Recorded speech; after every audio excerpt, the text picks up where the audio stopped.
तो कक्षा 9वीं के छात्र मुझे लगातार से कमेंट कर रहे थे कि भैया हमारा 9 दिसंबर को ना अर्धवार्षिक परीक्षा का हिंदी का पेपर है, तो पेपर लेकर के आइए। केवल यही कमेंट मुझे दिख रहा था कि भैया हमारा पेपर लेकर के आए जो कि हिंदी का है। देखिए, तो इस वीडियो में मैं लेकर के आ चुका हूँ आपकी अर्धवार्षिक परीक्षा के लिए 9 दिसंबर का हिंदी के पेपर के लिए इंपोर्टेंट मॉडल पेपर, जिसे कि हम पूरा का पूरा कवर करने वाले हैं। और ये आपका सेट ए रहेगा। देख सकते हैं आप क्वेश्चन सारे। और देखिए 75 में 75 नंबर भी भाई आ सकते हैं। ये मत सोचिएगा कि नहीं आ सकते, बस क्वेश्चन कंप्लीट करने पड़ेंगे।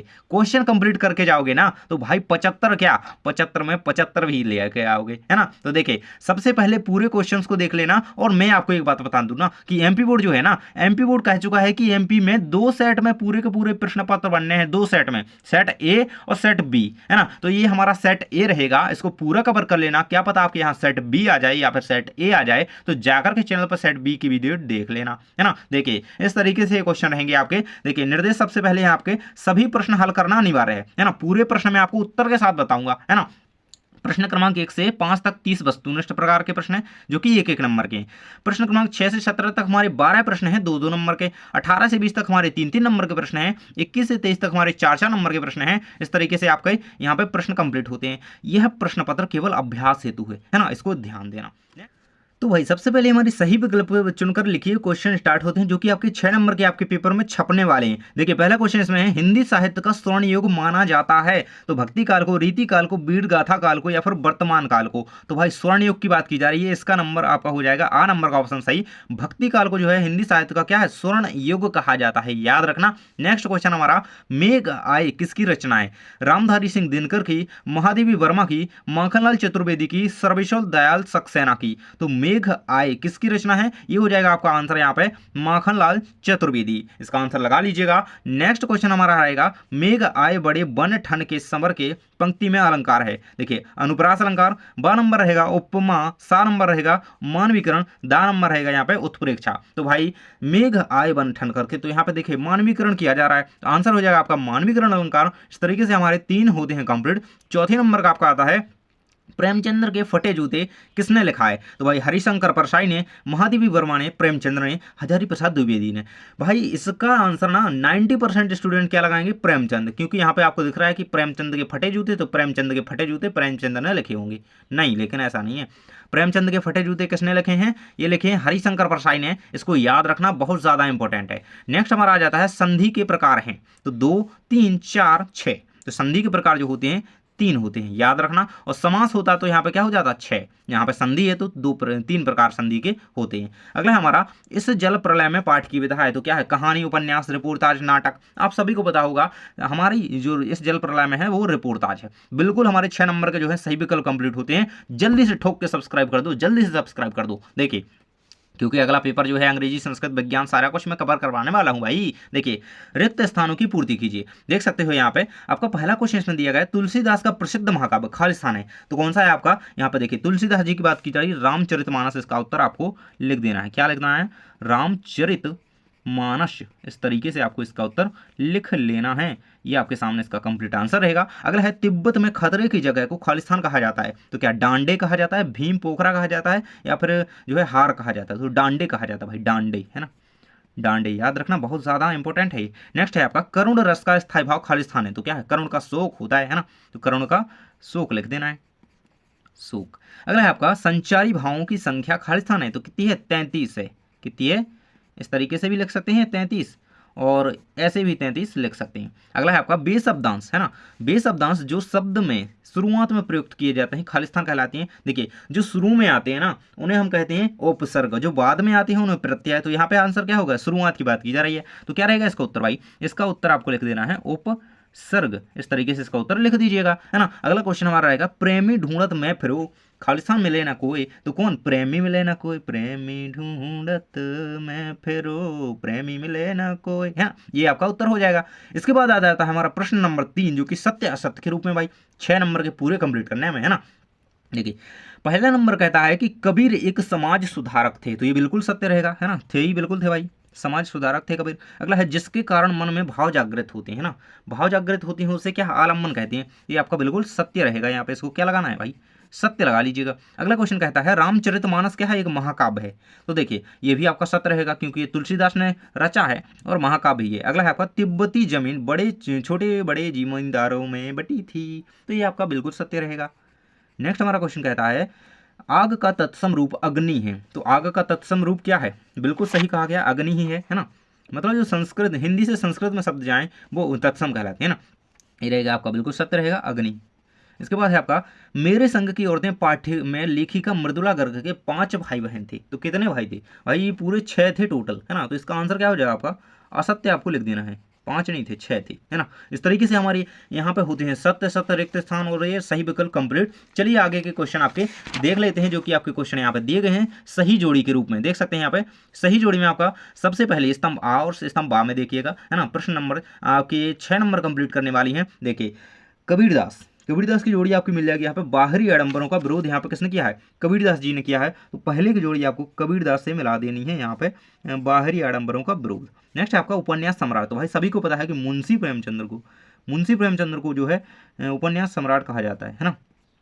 थर्ड है आपका झूरी का साला, भाई किसने नहीं पढ़ा भाई, झूरी का साला किसने नहीं पढ़ा। अगला है हो जाएगा आपका झूरी के साले का गया, वो तो गया है ना, खत्म टाटा बाय बाय। अगला है आपका एकांकी, 4 नंबर का एकांकी मिल जाएगा आपका। एकांकी में क्या होता है, एकांकी में एक अंक होता है, बिल्कुल से याद रखना, ये वार्षिक में आने वाला है। काव्य की शोभा बढ़ाने वाले तत्व खालिस्तान, है ना, क्या कहलाते हैं, काव्य की शोभा बढ़ाने वाले तत्व जो है बैल के समान अलंकार, भाई अलंकार में बैल पर चला गया, ये रहेगा आपका अलंकार। ये हो जाएगा आपकी 5 नंबर की जोड़ी यहाँ पे मिल जाएगी, है ना। ये आपकी 4 की थी और 3 की भाई मैंने कहाँ पे मिला दी, 3 का ये गया, वो तो गया ही, है ना। अगला है आपका बछिया के ताऊ, भाई बछिया के ताऊ मतलब चालाक व्यक्ति या फिर बैल के समान मूर्ख व्यक्ति। तो भाई आपका क्या हो जाएगा, बैल के समान मूर्ख व्यक्ति, है ना। चालाक या होशियार नहीं होते बछिया के ताऊ, वो क्या है, मूर्ख व्यक्ति होते हैं बछिया के ताऊ, है ना। तो इस तरीके से हमारी 6 नंबर की सही जोड़ियाँ होती हैं कंप्लीट। भाई आगे बढ़ लेते हैं, आ जाते हैं आपका प्रश्न नंबर 5 है आपका, एक शब्द या वाक्य में उत्तर दीजिए। एक क्वेश्चन को भाई ध्यान से पढ़ करके जाना, कुछ भी मत सोचना यार कि क्वेश्चन गलत है, क्वेश्चन बिल्कुल सही है और आंसर बिल्कुल सही बताऊंगा, क्योंकि आंसर आपको ना पूरे याद करा के दे रहा हूं, है ना। देखिए प्रेमचंद की किन्हीं 2 कहानियों के नाम लिखिए। तो प्रेमचंद की कहानियों के नाम आपको लिखना है। तो देखिए प्रेमचंद की कई सारी कहानियां, जैसे पूस की रात हो जाती है, पंच परमेश्वर हो जाती है, देखिए आपको लिख देना है पूस की रात, एक लिख देना है पंच परमेश्वर, ठीक से शायद दिख नहीं रहा होगा, लेकिन मैं आपको इनके आंसर अभी लास्ट में दिखा दूंगा भाई, बिल्कुल लिखे हुए है ना, टाइप करे कराए पूरी, है ना। पंच परमेश्वर, एक ईदगाह भी लिख सकते हैं, क्या ईदगाह, भैया ये रहेगी इसका, है ना। देखिए मैं इसका उत्तर आपको दिखाई देता हूँ, आपके बिल्कुल मन में है ना, ये रहेगा, है ना, पंच परमेश्वर ईदगाह से लिख लीजिएगा। अगले क्वेश्चन का उत्तर दिएगा, अगले का दिया गया, अरे भाई मैं नहीं दिखाऊंगा, मैं तो बताऊंगा एक एक करके सभी की, है ना। ऐसे में क्या होता है, याद होता है आपको सुनने से। देखिए दोहा के प्रथम चरण में कितनी मात्राएं होती हैं, 13 मात्राएं, कितनी 13 मात्राएं होती हैं। अगला है आपका जिस काव्य का आनंद देख कर लिया जाता है उसे क्या कहते हैं, दृश्य काव्य, जहां पे हम केवल और केवल देख करके आनंद लेते हैं, देख के और संतुष्ट तो हैं ही साथ में, तो उसे क्या दृश्य काव्य कहते हैं, याद रखना। नेक्स्ट आपका साहित्यिक पुरखे किसे कहा गया, तो प्रेमचंद्र को, है ना, मुंशी प्रेमचंद्र को साहित्यिक पुरखे कहा गया है, ये हो जाएगा प्रेमचंद्र। अगला है आपका मुँह की खाना मुहावरे का अर्थ, मुँह की खाना मुहावरे का अर्थ लिखिए। तो क्या होता है इसका, हार जाना एक तरीके से, है ना, हार जाना या पराजित होना कह सकते हैं, हारना या पराजित होना, इसको उत्तर में लिख देंगे। अगला है रीढ़ की हड्डी एकांकी का उद्देश्य लिखिए। तो स्वतंत्रता संग्राम के दौरान जो है, मतलब एक तरीके से समाज में महिलाओं के बारे में, है ना, महिलाओं की भूमिका को अदा करना, बताना, है ना। तो इनके उत्तर मैं आपको दिखा देता हूं, देखिए एक शब्द के बाद के उत्तर आपको सभी के सभी उत्तर पूरे के पूरे आपको स्क्रीन पर यहाँ पे दिखा देता हूँ, ये रहेंगे आपके। देखिए पंच परमेश्वर, इसका स्क्रीनशॉट आप ले सकते हैं और जानकारी टीच को भाई सब्सक्राइब कर लेना, सब्सक्राइब करोगे तो याद रहेगा चैनल और सभी वीडियोस आपको मिलेंगे हर एक पेपर के लिए, है ना। देखिए होते हैं कंप्लीट, आगे बढ़ते हैं भाई। 6 नंबर का प्रश्न आता है हमारा, नई कविता के प्रमुख 2, अथवा शायद पूरे उत्तर बताने वाला हूं, अथवा शायद सारे के सारे उत्तर बताने वाला हूं। बिल्कुल वीडियो को लाइक कर दो और चैनल पर बने रहना भाई, देखिए पूरा वीडियो देखना।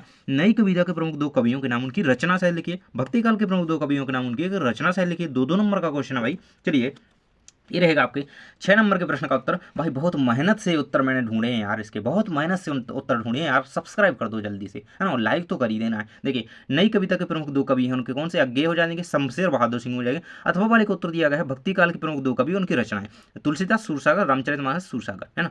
तो इस तरीके से होता है आपका 6 नंबर के प्रश्न का उत्तर कंप्लीट। स्क्रीनशॉट ले सकते हो भाई, बिल्कुल फ्री है, बिल्कुल फ्री। अगला है आपका माखनलाल चतुर्वेदी की, है ना, माखनलाल चतुर्वेदी की विशेषता लिखनी है। इन बिंदुओं के दो रचनाएं, भावपक्ष कलापक्ष, साहित्य में स्थान। और सुमित्रानंदन पंत की काव्यगत विशेषता लिखनी है, दो रचनाएं, भावपक्ष कलापक्ष, साहित्य में स्थान। चलिए मैं इसका उत्तर आपके सामने दिखा देता हूं भाई। तो मेरे बच्चों, आपने वीडियो को लाइक कर ही दिया होगा, मुझे विश्वास है आप लोग कर देते हो भाई, आप क्योंकि हमसे जुड़े भरे हो, है ना। देखिए, माखनलाल चतुर्वेदी की विशेषता क्या रही है? दो रचनाएं हैं, पुष्प की अभिलाषा, भाई सबने पढ़ रखी है पुष्प की अभिलाषा, है ना, 5वीं में हमने पढ़ी है ना। हिम करीटनी, किरीटनी इनकी रचना है। भावपक्ष कलापक्ष किस तरीके से लिखेंगे? ये इनका भावपक्ष रहेगा, कलापक्ष रहेगा और साहित्य में स्थान रहेगा, है ना। देखिए, ऐसे आंसर आपको कहीं नहीं मिलने वाले हैं। और वार्षिक परीक्षा तक के लिए इसी तरीके से आपको सॉल्यूशन, इसी तरीके से आपको हर एक पेपर का सॉल्यूशन, हर एक, है ना, सब्सक्राइब कर लेना। देखिए, आपका रहेगा क्वेश्चन अगला, ये सॉरी हमें उसका आंसर बताना ही भूलेगा, अथवा वाले का सुमित्रानंदन पंत जी का। देखिए, ये रहेगा आपका सुमित्रानंदन पंत की दो रचनाएं दी गई हैं। पल्लव गुंजन, है ना, भावपक्ष क्या रहेगा आपका? प्रकृति का चित्रण इन्होंने किया है, मानवीय प्रेम और करुणा का वर्णन किया है। भाई ये बिल्कुल सही बात है ना। इन्हें देखिए प्रकृति का सुकुमार कवि किन्हें कहा जाता है, इनको याद रखना, सुमित्रानंदन पंत को, है ना। ये रहेगा आपका साहित्य में इनका स्थान। कंप्लीट होता है हमारा 7वें नंबर का प्रश्न। 8वें नंबर का प्रश्न आ जाता है, कवि पंत ने गांव को हरता जनमन क्यों कहा है भाई? अथवा में कहता है गांव को मरकत डिब्बे सा खोला क्यों कहा गया है? तो चलिए मैं आपको 8वें नंबर के प्रश्न का उत्तर दिखा देता हूं। ये रहेगा आपके सामने, गांव को हरता जनमन क्यों कहा गया है? आपका आंसर रहेगा, कवि पंत जो कहते हैं गांव को हरता जनमन इसलिए कहते हैं क्योंकि गांव की प्राकृतिक सुंदरता, ताजी हवा, हाय हाय हाय हाय, है ना, शांति मन को जो है मोह लेती है, सभी चिंताओं को हर लेती है। गांव में सादगी और प्रकृति का अद्भुत मेल होता है, यही सारा कुछ, इसी को देखकर हरता जनमन कहा है ना। अगला आपका अथवा का उत्तर दिया गया है, गांव को मरकत डिब्बे सा खोला क्यों कहा गया? ये पूरा आंसर आप याद रखिएगा। नेक्स्ट हमारा क्वेश्चन आ जाता है यहाँ पे 9 नंबर का, दोहा छंद की परिभाषा उदाहरण से लिखिए। अथवा में कहता है यमक अलंकार की परिभाषा उदाहरण से लिखिए। चलिए मैं आपको 9वें नंबर के प्रश्न का उत्तर बता देता हूं भाई। तो 9वें नंबर के प्रश्न का उत्तर रहेगा, दोहा हिंदी काव्य का एक प्रसिद्ध छंद है जिसमें प्रत्येक पंक्ति में 13-11 मात्राओं का क्रम होता है। तो देखिए, पहले और तीसरे चरण में 13-13 मात्राएं और दूसरे और चौथे में 11-11 मात्राएं होती है, ये उदाहरण रहेगा। अथवा वाले में यमक अलंकार की परिभाषा उदाहरण सहित पूछी गई थी, तो ये रहेगी यमक अलंकार की परिभाषा। ये उदाहरण लिख सकते हो और याद कर लेना, दिमाग में बिठा लेना, जैसे भी बने भैया, मुझे नहीं पता, है ना। अगला 10 नंबर का प्रश्न है, महाकाव्य और खंड काव्य में कोई दो अंतर लिखिए। अथवा में कहता है काव्य किसे कहते हैं, उसके भेदों के नाम लिखिए, है ना, काव्य के भेदों के नाम और महाकाव्य खंड काव्य में अंतर। भाई तो इसका स्क्रीन पर आंसर ले लो, बिल्कुल सारणीबद्ध आंसर ले लो, देख सकते हो यहाँ पे महाकाव्य और खंड काव्य में अंतर, महाकाव्य खंड काव्य। ये रहेगा आपका 3-3 अंतर दिए गए हैं, 2 नंबर का क्वेश्चन है, 3-3 अंतर दे दिए भाई। स्क्रीनशॉट ले लो अब तो जल्दी से, है ना। अभी तक लाइक नहीं किया है ना, अभी तक सब्सक्राइब नहीं किया, तो जल्दी से कर दो। महाकाव्य खंड काव्य का ये उदाहरण रहेगा। अथवा में क्वेश्चन था काव्य किसे कहते हैं, भेदों के नाम। तो काव्य के भेद होते हैं श्रव्य काव्य, दृश्य काव्य। काव्य के दो भेद होते हैं, कौन से? श्रव्य काव्य और दृश्य काव्य। याद रखना इन चीजों को, ये होता है ना, ऐसे हम पढ़ सुनकर आनंद लेने योग्य होते हैं, है ना, ऐसे हम केवल देखने योग्य होते हैं जैसे नाटक, है ना। ये रहेगा आपका कंप्लीट। इस तरीके से इसका स्क्रीनशॉट आप ले सकते हो भाई। नेक्स्ट क्वेश्चन हमारा आ जाता है, यहाँ पे देख सकते हो। देखिए, ये वाला क्वेश्चन था, कौन सा था? प्रेमचंद वाला। प्रेमचंद की दो रचनाएं लिखती हुई उनकी भाषा शैली की विशेषताएं लिखी। अथवा में कहता है महादेवी वर्मा की रचना लिखती है, उनकी भाषा शैली की विशेषताएं लिखी। तो देख सकते हो, ये रहेगा आपके प्रेमचंद्र के क्वेश्चन का आंसर। प्रेमचंद की रचनाएं क्या रहेंगी? उपन्यास रहेंगे उनके प्रमुख, उनकी रचना लिख सकते हो आप। गोदान, गबन, सेवा सदन, जो भी आपको इनमें याद हो जाए ना, 1 2 3 4 5 6 7 8 9 रचनाएं दे दी हैं, 2 याद कर लेना। भाषा शैली में क्या लिखना है? इनकी भाषा जो है सहज, सरल और भावपूर्ण है ना, और खड़ी बोली का यूज किया है इन्होंने। साहित्य में स्थान क्या लिखेंगे? हिंदी का उपन्यास सम्राट इन्हें कहा जाता है ना। अथवा में महादेवी वर्मा का उत्तर लिखना था, तो इसे कंप्लीट कर लेंगे। महादेवी की रचना क्या हो जाएंगी? 1 2 3 4 बहुत सारी दे गई हैं, मेरा परिवार, यामा, नीरजा, है ना, ये सारी रचनाएं हैं। इसके बाद भाषा शैली, साहित्य में स्थान, पूरा का पूरा आंसर का स्क्रीनशॉट ले सकते हो, आपकी स्क्रीन पर आंसर दिया गया है। नेक्स्ट क्वेश्चन हमारा कहता है छोटी बच्चों को बैलों के प्रति जो है प्रेम क्यों उमड़ आया। अथवा में कहता है तिब्बत के लोग क्या लेकर के घूमते हैं, है ना। तो चलिए 12 नंबर के प्रश्न का उत्तर आपको दिखा देता हूं, ये रहेगा आपके सामने अथवा सहित इसका उत्तर। अभी तक चैनल को सब्सक्राइब भाई नहीं किया है ना, तो नीचे का लाल कलर का सब्सक्राइब का बटन दबा दो, वो जैसे भी कलर का है मुझे नहीं पता, जल्दी से दबा दो। देखो ये रहेगा छोटी बच्ची का बैलों के प्रति प्रेम क्यों उमड़ आया, अथवा का क्वेश्चन का आंसर दिया गया है, इसका स्क्रीनशॉट कर सकते हो। अगला क्वेश्चन आपका रहेगा गद्य की गौड़ विधाओं के नाम लिखिए, है ना। बिल्कुल रट करके जाना ये क्वेश्चन, कुछ हो जाए चाहे, है ना। निपात शब्द, गद्य की गौड़ विधाओं, कहानी और उपन्यास में अंतर, भाई इसका उत्तर ये रहेगा, है ना। इसका उत्तर मैं तो दे दूंगा, ये रहेगा। गद्य की गौड़ विधाएं कौन सी, प्रमुख नहीं पूछी गई, गौड़ विधाएं पूछी गई हैं, कौन सी हो जाएंगी, रेखा चित्र, पूताज, ये सारी यात्रा वृत्तांत वगैरह ये सारा लिख लेना। अथवा के क्वेश्चन का उत्तर, अथवा में था ना ये क्वेश्चन, कहानी और उपन्यास में अंतर, देखिए ये आपके सामने इसका उत्तर हो जाएगा। इसे स्क्रीनशॉट कर लो, कहानी उपन्यास दोनों को देख सकते हो, पढ़ सकते हो। कहानी क्या होती है, छोटी होती है, उपन्यास लंबा होता है, बड़ा होता है ना। देखिए इसमें कम पात होते हैं, इसमें बहुत पात होते हैं, बस 2 अंतर कंप्लीट हो गए। अगला है आपका निपात शब्द क्या है, लिखिए, है ना। निपात शब्द क्या होती है लिखना है आपको, और साथ ही आपको बताना है कि तत्सम शब्द क्या होते हैं, अथवा में तत्सम शब्द क्या होता है, उदाहरण सहित लिखना है ना। चलिए मैं आपको 14 नंबर के प्रश्न का उत्तर बता देता हूं भाई। तो निपात शब्द ये रहेंगे आपकी, देखो 14 का उत्तर है ना। निपात ऐसे अव्यय शब्द हैं जिनका कोई जो है व्याकरणिक रूप नहीं बदलता है। जैसे ही, तो, भी, मतलब मैं भी बाजार जाऊंगा, तो क्या है, मैं भी क्या है आपका निपात शब्द। तुम ही तो थे, मतलब तो, है ना, ये क्या हो जाएगा, तुम ही तो थे, मतलब ही और तो क्या हो जाएंगे, ये निपात शब्द यही है। इसके बाद हो जाएगा अथवा का। तत्सम शब्द क्या होते हैं, तत्सम शब्द जो संस्कृत से सीधे बिना किसी परिवर्तन के जो है हिंदी में लाए गए हैं। जैसे आग का अग्नि हो जाएगा, अभी मैंने ऊपर शायद उल्टा बोल दिया था, सूरज का सूर्य हो जाएगा, है ना। ये सारे आपके क्या हो जाएंगे, ये सारे आपके तत्सम शब्द हो जाएंगे। चलिए बढ़ते हैं आगे क्वेश्चन की ओर भाई। मुहावरे एवं लोकोक्ति में अंतर लिखिए, 2 नंबर का प्रश्न है। इसके बाद अथवा नंबर का प्रश्न इसमें कहता है सालेम अली पक्षी प्रेमी कैसे बने, है ना। चलिए मैं इसका उत्तर आपको दिखा देता हूं भाई, स्क्रीन पर आ जाते हैं अपनी, ओए हो जा रे, है ना। देखिए ये रहेगा आपका यहाँ पर 15 नंबर के प्रश्न का उत्तर, मुहावरे और लोकोक्ति मंत्र। भाई सब्सक्राइब नहीं किया है ना, कर लेना प्लीज़, कर लेना। बहुत ज़्यादा मेहनत से ये आंसर मैंने टाइप किए हैं, लिखे हैं, है ना। देखिए ये रहेगा आपका मुहावरा वाक्यांश होता है, लोकोक्ति पूरा वाक्य होती है। इसका पूरा आंसर आपके सामने। अथवा में सालेम अली पक्षी प्रेमी कैसे बने, इसका आंसर याद कर लो, स्क्रीनशॉट कर लो। ये रहा आपका जानकारी टीच, जिसे आपको भूलना नहीं है। जल्दी से सब्सक्राइब कर लेना, और यूट्यूब पर जब भी अगर आपको जरूरत पड़े इसी तरीके की वीडियोज़ की, सब्सक्राइब आपको सर्च कर लेना है जानकारी टीच, है ना। एक बार बोल करके मंगा लेना, मिल जाएगा। आपका है संधि और समास में कोई 2 अंतर लिखिए। अथवा में कहता है निम्नलिखित मुहावरों के अर्थ शहत वाक्य बनाकर लिखिए। कौन कौन से, हवा से बातें करना, मुंह की खाना और हवा से बातें करना। तो चलिए आपको इसका उत्तर मैं दिखा देता हूं। पहले तो हम संधि समास की परिभाषा देख लेंगे। देखिए ये रहेगी भाई संधि समास। संधि क्या होती है, संधि में 2 शब्द जुड़ते हैं और इसमें समास में 2 शब्द मिलकर के नया अर्थ देते हैं, है ना। इसमें वर्ण चेंज हो जाता है। इसमें क्या है, संधि में व्याकरणिक प्रक्रिया के अनुसार परिवर्तन होता है, जैसे उदाहरण के तौर पर अंतर दिया गया है। इसके बाद अथवा में क्वेश्चन था निम्नलिखित मुहावरों के अर्थ सहित वाक्य प्रयोग कीजिए। हवा से बातें करना, मतलब बहुत तेज गति से चलना या दौड़ना, या फिर कह सकते हैं गाड़ी बहुत तेज गति से भगाना, है ना। मैं हवा से बातें कर रहा हूँ भाई, है ना। देखिए मुँह की खाना, पराजित होना, है ना, ये रहेगा आपका। अगला क्वेश्चन हमारा आ जाता है मृदुला गर्ग। मृदुला गर्ग अपनी नानी से क्यों प्रभावित थी। अथवा में कहता है रीढ़ की हड्डी एकांकी का उद्देश्य लिखिए। तो इसका आंसर आपके सामने दिया गया है यहाँ पर। मृदुला गर्ग जो अपनी नानी से प्रभावित थी, क्योंकि देखिए उनकी सादगी, आत्मनिर्भरता और ईमानदारी से बहुत प्रभावित थी, और साथ ही उनकी जो है जो उनको देश प्रेम था उससे भी वो प्रभावित थी। तो इसका उत्तर आप देख सकते हैं। इसके बाद अथवा में पूछा गया था रीढ़ की हड्डी कहानी का जो है उद्देश्य लिखना था आपको, तो ये सामने दिया गया है पूरा का पूरा, है ना। ये कंप्लीट कर लीजिएगा।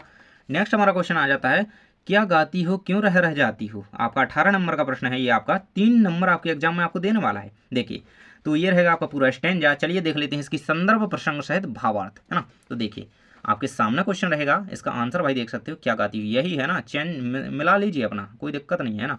तो इसकी कहाँ से लिया गया भाई, आपके चैप्टर में जो है ना, आपकी ही किताब में है भाई, कैदी और कोकिला पढ़ा होगा आपने, माखन लाल लिखा है, माखन लाल चतुर्वेदी, यानी कि चैप्टर से लिया गया। प्रसंग क्या लिखना है, इस कविता में कवि ने कोयल को संबोधित करते हुए उसके गीतों की जानने की इच्छा की है ना। इसके बाद इसका भावार्थ लिख दीजिएगा। अथवा में क्वेश्चन था इसका हस्ती चढ़िए ज्ञान को, है ना, सहज दुलीचा डारी, है ना, ये रहेगा आपका इसका उत्तर भाई। तो ये आपका कहाँ से लिया गया है, ये आंसर रहेगा भाई, ये आपका साखियाँ एवं शब्द से लिया गया है, जो कि आपकी क्या है, कबीर दास जी की चैप्टर से लिया गया है। ये रहेगा, इस तरीके से लिख देना। ये आपका भावार्थ रहेगा। इसका काव्य सौंदर्य लिख देगा। ज्ञान का महत्व बताया गया है, संसार की बातों को निरर्थक बताया गया है, सदोक्कड़ी भाषा है, तो कबीर की भाषा क्या है, सदोक्कड़ी, ये दोहा में लिखा गया है बस। इसके बाद आ जाता है आपका 19 नंबर का प्रश्न, जिसमें आपको क्या दिया गया है, एक आपको गद्यांश दिया गया है जिसकी आपको संदर्भ प्रसंग सहित व्याख्या करनी है। 3 नंबर में प्रश्न आता है भैया, 3 नंबर चाहिए पूरे एग्जाम में, जल्दी से आंसर ले लो भाई। जानवरों में सबसे बड़ा जो बुद्धिमान समझा जाता है, बुद्धिहीन समझा जाता है, उसे क्या गधा कहती हैं। तो ये रहो, ये देखो, इसको याद कर लेना, नहीं तो हमें भी क्या समझा जाएगा, हैं, इसको याद कर लेना। देखिए प्रस्तुत गद्यांश हमारी पाठ्य पुस्तक 2 बैलों की कथा से लिया गया, जिसके प्रेमचंद लेखक कौन है, प्रेमचंद है। देखिए इसका प्रसंग आपको इस तरीके से लिख लेना है, इसका व्याख्या आपको ये कर लेनी है, छोटी सी दी है, बहुत ही शॉर्ट शब्दों में आपको याद हो जाए ताकि, है ना। विशेष आपको ये लिख देना है ना। ये रहेगा कंप्लीट। इसके बाद अथवा में क्वेश्चन था इसका, हम जो है हम सांस्कृतिकता की अस्मिता की बातें तो करते हैं लेकिन परंपराओं को अवमूल्यन हुआ जा रहा है। इसको पूरा पढ़िए, अब मैं आपको इसका उत्तर दे देता हूँ। ये रहेगा, यह गद्यांश जो हमारी उपभोक्तावाद की संस्कृति पाठ से लिया गया है। इसके जो है लेखक जो है श्यामचरण दुबे हैं। कौन है? श्यामचरण दुबे, उपभोक्तावाद की संस्कृति। प्रसंग आपको ये लिख लेना है। इसके बाद आपको व्याख्या इसकी करनी है, थोड़ी लंबी हो जाती भाई इसकी व्याख्या तो, है ना, इसको थोड़ा लंबी व्याख्या है, इसका स्क्रीनशॉट ले लो, इसका विशेष रहेगा। सब्सक्राइब कर लो यार, बहुत ज़्यादा देर हो गई वीडियो में और लंबी वीडियो हो गई। देखिए, जल है तो कल है, 20 नंबर का प्रश्न है आपका। जल है तो कल है प्रश्न पर एक अनुच्छेद लिखिए, अथवा में कहता है वार्षिक परीक्षा की तैयारी पर अपने पिताजी से किए गए संवाद को लिखिए। देखिए भाई, आपके सामने आंसर कंप्लीट रहेगा, जल है तो कल है, जल है तो कल है, ये रहेगा आपका पूरा आंसर। इसके बाद वार्षिक परीक्षा की तैयारी के लिए आप पिताजी से क्या संवाद किया? मैं, आप मतलब तुम कहते हो तो बोलोगे पिताजी वार्षिक परीक्षा की तारीखें जो है आ गई हैं, टाइम टेबल आ गया है, मुझे तैयारी के लिए और समय चाहिए, है ना, इस तरीके से, है ना, जो भी आप कहना चाहते हो अपने अकॉर्डिंग आप लिख सकते हो। ये आप पूरा जो है संवाद इसका स्क्रीनशॉट कर लीजिए, है ना। अगला क्वेश्चन आपका कहता है 21 नंबर का प्रश्न है, निम्नलिखित अपठित काव्यांश को पढ़कर पूछे गए प्रश्नों के उत्तर लिखिए। इसको हम आसानी से पढ़ सकते हैं, इसमें उत्तर आपको आसानी से मिल जाएंगे, लेकिन मैं तो आपको उत्तर बता तो मानने वाला नहीं हूँ, बताऊंगा उत्तर तो। देखिए, इसको पढ़िए। अंग्रेजी में कहावत है कि सत्य के बाद स्वच्छता का स्थान है। इसका शीर्षक लिखना है, सुरक्षा का आधार क्या है, सारांश लिखना है। भाई ये लो उत्तर, ये लो उत्तर, ये रहेगा आपका उत्तर। स्वच्छता और आंतरिक शुद्धता इसका शीर्षक हो जाएगा।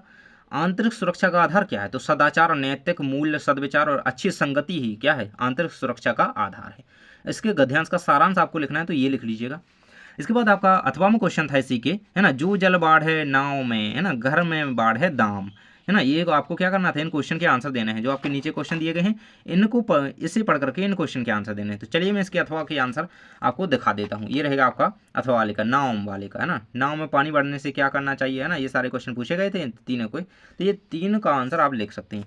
चलिए देख लेते हैं हम आगे के क्वेश्चन जो कि आपके लास्ट में है भाई। आप कक्षा 9वीं बा वर्ग के छात्र हैं, मतलब आपको क्या करना है, प्राचार्य महोदय को क्या करना है, एक पत्र लिखना है, जो कि आपको अपना सेक्शन चेंज करना है भाई, है ना। अपना सेक्शन चेंज करना चाहते हो, क्यों भाई? ए सेक्शन में मजा नहीं आ रहा, बी सेक्शन में जाना है, या फिर बी सेक्शन में मजा नहीं आ रहा, ए सेक्शन में जाना है, तो देखो चले जाओ भाई, दूसरे में से चले जाओ, इसको पढ़ लेना लेकिन, है ना। ये रहेगा आपका प्राचार्य महोदय। विद्यालय का नाम वही लिखेंगे जो आपका है, विद्यालय का पता यानी कि जिला टीकमगढ़ छतरपुर, है ना, जो भी आपका है।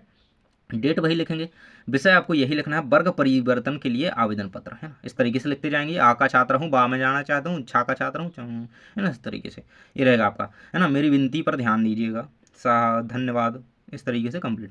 इसके बाद अथवा में नंबर में क्वेश्चन था आपका, अपने परीक्षा परिणाम की जानकारी, है ना। अपने परीक्षा परिणाम की जो है आपको जानकारी देती हो, अपने मित्र को एक पत्र लिखना है। तो ये रहेगा भाई इसके अथवा वाले का आंसर। ये देखिए, अपने अथवा वाले का था ना ये, है ना, ये रहेगा। इसको इस तरीके से आप मित्र को क्या है, पत्र लिख सकते हो। ये रहेगा आपका सामने, है ना, तुम्हारा प्रिय मित्र, आपका नाम जो भी नाम है, चंदू, गोलू, प्यारू। देखिए अगला आपका, निम्नलिखित विषयों पर रूपरेखा शायद निबंध लिखिए। तो भाई किस पे लिखना है, किस पे निबंध लिखना है, जिसका भी याद हो जाए कर लेना, मैं सबके बता देता हूँ। देखिए किसका पूछा गया, जीवन में, दैनिक जीवन में इंटरनेट का महत्व, जीवन में खेलों का महत्व, सबके लिख लो भाई। दैनिक जीवन में इंटरनेट का महत्व, इसका निबंध ये रहेगा आपका, है ना। इस तरीके से रूपरेखा लिखिएगा, परिचय, इंटरनेट का महत्व, इसके बाद आपको इंटरनेट के फायदे, नुकसान वगैरह, निष्कर्ष, पूरा निबंध रहेगा आपका, है ना। निबंध आपको इसका लिखते हैं। इसके बाद अगर पर्यावरण प्रदूषण का आप निबंध लिखना चाहते हो तो इसकी रूपरेखा रहेगी, परिचय, प्रदूषण के प्रकार, प्रदूषण क्या होते हैं, वायु, जल, मृदा प्रदूषण, है ना, इसके कारण, प्रभाव वगैरह सारा क्वेश्चन लिखते हुए, निदान का लिखते हुए कंप्लीट कर देंगे।